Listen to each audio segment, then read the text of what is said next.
ಓಂ ಶ್ರೀ ಗುರು ಬಸವಲಿಂಗಾಯ ನಮಃ. ನನ್ನೆಲ್ಲ ಪ್ರೀತಿಯ ವೀಕ್ಷಕರುಗಳಿಗೆ ವಚನಗಳು ವಿತ್ ಮುಗುಳುನಗೆ ಚಾನಲ್ಗೆ ಆತ್ಮೀಯವಾದ ಸ್ವಾಗತ. ಸ್ನೇಹಿತರೆ, ಇಂದು ನಾವು ವಿಶ್ವಗುರು ಬಸವಣ್ಣನವರ ಒಂದು ವಚನವನ್ನು ತುಂಬ ಸರಳವಾಗಿದೆ ವಚನ, ಅದರ ಅರ್ಥ ಇದೆಯಲ್ಲ ಅದು ಅಷ್ಟೇ ಗಹನವಾದದ್ದು. ಅಂತಹ ಒಂದು ವಚನವನ್ನು ಇಂದಿನ ವಿಡಿಯೋದಲ್ಲಿ ನೋಡೋಣ. ವಚನವು ಹೀಗಿದೆ ನೋಡಿ: ಏನನಾದಡೆಯು ಸಾಧಿಸಬಹುದು, ಮತ್ತೇನನಾದಡೆಯು ಸಾಧಿಸಬಹುದಯ್ಯ, ತಾನಾರೆಂಬುದ ಸಾಧಿಸಬಾರದು, ಕೂಡಲ ಸಂಗಮ ದೇವರ ಕರುಣವುಳ್ಳವಂಗಲ್ಲದೆ. ನೋಡಿ ಎಷ್ಟು ಚೆನ್ನಾಗಿದೆ.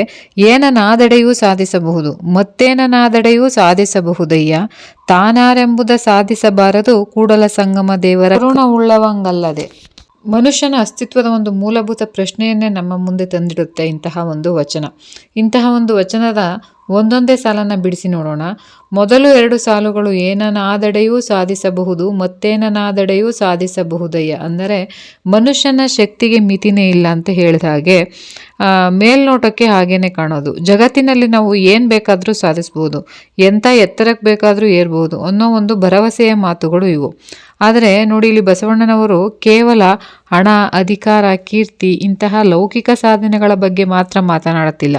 ಅದಕ್ಕಿಂತ ಆಳವಾದದ್ದು ಏನೋ ಇದೆ, ಅಂದರೆ ಅದರ ವ್ಯಾಪ್ತಿ ಇನ್ನೂ ದೊಡ್ಡದು. ಉದಾಹರಣೆಗೆ, ವಿಜ್ಞಾನದಲ್ಲಿ ಒಂದು ಹೊಸ ಆವಿಷ್ಕಾರ ಮಾಡೋದಿರಬಹುದು, ಅಥವಾ ಒಂದು ಅದ್ಭುತ ಕಲಾಕೃತಿಯನ್ನು ರಚನೆ ಮಾಡೋದಿರಬಹುದು.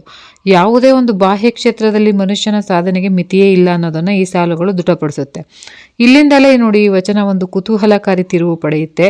ಹೊರಗಡೆ ಏನನ್ನಾದರೂ ಸಾಧಿಸಬಲ್ಲ ಮನುಷ್ಯನಿಗೆ ಮೂರನೆಯ ಸಾಲಿನಲ್ಲಿ ಹೇಳಿದ ಹಾಗೆ ತಾನು ಅಂದರೆ ನಾನು ಯಾರು ಅಂತ ತಿಳ್ಕೊಳ್ಳೋದು ಯಾಕೆ ಅಸಾಧ್ಯ? ಇಂಥದ್ದೊಂದು ದೊಡ್ಡ ವಿರೋಧಾಭಾಸವಾಗಿ ಕೇಳಿಸುತ್ತೆ.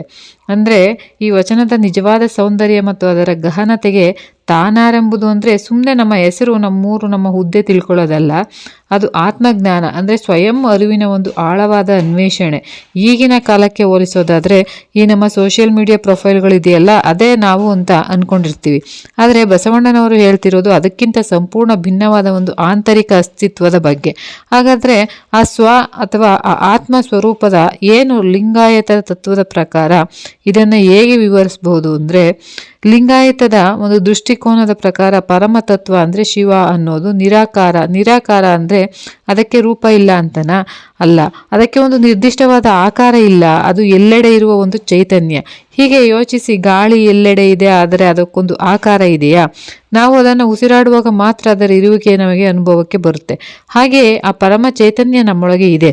ಅದನ್ನು ಅನುಭವಕ್ಕೆ ತಂದುಕೊಳ್ಳುವುದೇ ತಾನಾರು ಎಂದು ಅರಿಯುವುದು ಈ ಒಳಗಿನ ಪಯಣ. ಹೊರಗಿನ ಯಾವುದೇ ಸಾಧನೆಗಿಂತಲೂ ಹೆಚ್ಚು ಸವಾಲಿನದ್ದು ಈ ತಾನಾರು ಅನ್ನೋ ಪ್ರಶ್ನೆ. ಎಷ್ಟು ಕಠಿಣ ಆದರೆ ಬಸವಣ್ಣನವರು ನಮ್ಮನ್ನು ಕೇವಲ ಗೊಂದಲದಲ್ಲಿ ಒಂದು ಬಿಟ್ಬಿಟ್ರ ಅಂದರೆ ಇದೆಲ್ಲ ಪರಿಹಾರವನ್ನು ಸೂಚಿಸಿದ್ದಾರೆ. ವಚನದಲ್ಲಿ ಇದೆಯಲ್ಲ, ವಚನದ ಕೊನೆಯ ಸಾಲೆ ಅದಕ್ಕೆ ಉತ್ತರ ನೋಡಿ: ಕೂಡಲ ಸಂಗಮ ದೇವರ ಕರುಣೆ ಉಳ್ಳವಂಗಲ್ಲದೆ. ಅಂದರೆ ಕರುಣೆ, ಆತ್ಮಜ್ಞಾನ ಅನ್ನೋದು ಕೇವಲ ನಮ್ಮ ಬುದ್ಧಿಯ ಕಸರತ್ತಿನಿಂದಾಗಲಿ ಅಥವಾ ನಮ್ಮ ಹಠದಿಂದಾಗಲಿ ಸಿಗುವಂಥದ್ದಲ್ಲ. ಅದಕ್ಕೆ ದೈವಿಕ ಅನುಗ್ರಹ, ಆ ಕರುಣೆ ಅತ್ಯಗತ್ಯ. ಈ ಕರುಣೆ ಅಂದರೆ ಹೇಗೆ ಸುಮ್ಮನೆ ಕೂತ್ರೆ ಸಿಗುವಂಥದ್ದಲ್ಲ. ಈ ಕರುಣೆ ಅಂದರೆ ನಮ್ಮ ಅಹಂಕಾರವನ್ನು ನಾವೇ ಎಲ್ಲವನ್ನ ಮಾಡಬಲ್ಲ ಅನ್ನುವಂತಹ ಒಂದು ಗರ್ವವನ್ನು ಪಕ್ಕಕ್ಕಿಟ್ಟು ಶ್ರದ್ಧೆಯಿಂದ ಪ್ರಯತ್ನ ಪಟ್ಟಾಗ ಸಿಗುವ ಒಂದು ರೀತಿಯ ಆಂತರಿಕ ಸ್ಪಷ್ಟತೆ. ಅದನ್ನೇ ಜ್ಞಾನೋದಯ ಅಂತಲೂ ಕೂಡ ಕರಿಬಹುದು. ಈಗ ನಮ್ಮ ದೈನಂದಿನ ಜೀವನದಲ್ಲೂ ಹೀಗೆ ಆಗುತ್ತೆ ಅಲ್ವಾ? ನಾವೊಂದು ಸಮಸ್ಯೆಗೆ ಉತ್ತರ ಹುಡುಕ್ತಾ ಇರ್ತೀವಿ, ಸಿಗೋದೇ ಇಲ್ಲ. ಯಾವಾಗ ನಾವು ಸಾಕು, ನನ್ನಿಂದ ಆಗ್ತಿಲ್ಲ ಅಂತ ಪ್ರಾಮಾಣಿಕವಾಗಿ ಒಪ್ಪಿಕೊಂಡು ಸುಮ್ಮನಾಗ್ತೀವೋ ಆಗಲೇ ಇದ್ದಕ್ಕಿದ್ದಂತೆ ಉತ್ತರ ಉಳಿಯುತ್ತೆ. ಅಂದರೆ ಅದ್ಭುತವಾದ ಹೋಲಿಕೆ. ಅಂದರೆ ಬಹುಶಃ ಅದನ್ನೇ ಬಸವಣ್ಣನವರು ಇಲ್ಲಿ ಕರುಣೆ ಅಂತ ಕರೆದಿರಬಹುದು. ಅಹಂಕಾರ ಶೂನ್ಯವಾದಾಗ ಮಾತ್ರ ಆ ಪರಮ ಚೈತನ್ಯದ ಅರಿವು ಸಾಧ್ಯ. ಅದೇ ಶರಣಾಗತಿಯ ಒಂದು ತತ್ವ. ಹಾಗಾದರೆ ಇಡೀ ವಚನದ ಸಾರಾಂಶ ಏನಂತ ಹೇಳಬಹುದಂದರೆ ತುಂಬಾ ಸ್ಪಷ್ಟವಾಗಿದೆ ನೋಡಿ: ಹೊರಗಿನ ಸಾಧನೆಗಳು ಮುಖ್ಯವೇ, ಆದರೆ ಅದರ ಸರ್ವಸ್ವ ಅಲ್ಲ. ನಿಜವಾದ ಮತ್ತು ಅತ್ಯುನ್ನತ ಸಾಧನೆ ಅಂದರೆ ಹೊರಗಿನ ಪ್ರಪಂಚ ಗೆಲ್ಲುವುದಕ್ಕಿಂತ ನಮ್ಮನ್ನು ನಾವು ಅರಿತುಕೊಳ್ಳುವುದು. ಆ ಮಹತ್ತರವಾದ ಆಂತರಿಕ ಪಯಣಕ್ಕೆ ಆ ಜ್ಞಾನದ ಜೊತೆಗೆ ಅಹಂಕಾರವನ್ನು ಮೀರಿದ ಶ್ರದ್ಧೆ ಮತ್ತು ಶರಣಾಗತಿ ಎರಡೂ ಬೇಕು ಅಂತ ಬಸವಣ್ಣನವರು ಇಲ್ಲಿ ಸ್ಪಷ್ಟೀಕರಿಸ್ತಿದ್ದಾರೆ. ಅಂದರೆ ಇಂದಿನ ಜಗತ್ತಿನಲ್ಲಿ ಶರಣಾಗತಿ ಅಂದರೆ ಸೋಲು ಒಪ್ಪಿಕೊಳ್ಳುವುದೇ ಅಥವಾ ಅದೊಂದು ವಿಭಿನ್ನ ರೀತಿಯ ಶಕ್ತಿಯೇ?